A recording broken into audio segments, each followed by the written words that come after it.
नाम है आपका? डीजे दीपक राज। कहाँ घर है? सिचौल। सबसे पहले सुनने के लिए घंटी को दबाएं।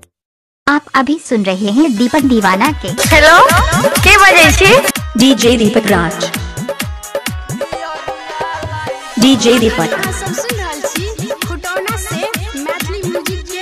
क्या नाम है आपका?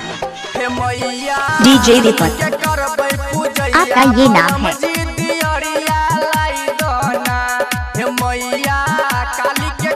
Mix by DJ Deepak Raj.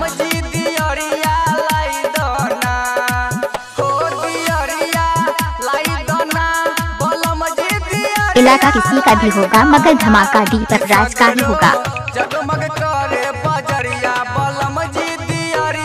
Mobile number 7982944267।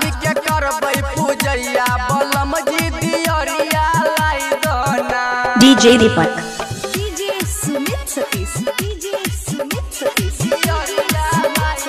सिचौल। Bajrang toll सिचौल। खिलाई दो हमके छुरछुरी पटाखा वही जकर धूम। क्या नाम है आपका? डीजे दीपक। आपका ये नाम है। खिलाई दो हमके छुरछुरी पटाखा मिक्स बाय डीजे दीपक राज।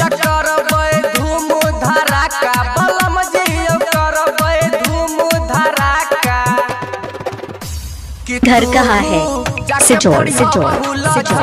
बलम जी दियरिया लाई दोना हे मैया लक्ष्मी के करबे आप अभी सुन रहे हैं सिंगर दीपक यादव के।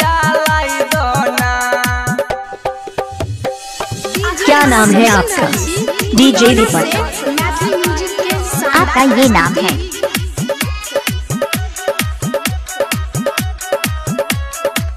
डीजे दीपक।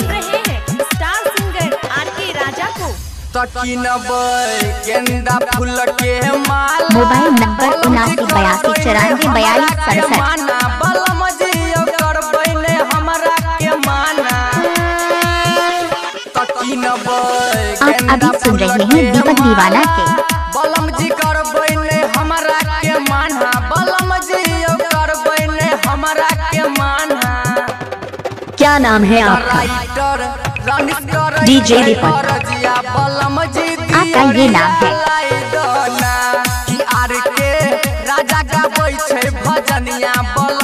इलाका किसी का भी होगा मगर धमाका दीपक राज का ही होगा। Mobile number 7982944267।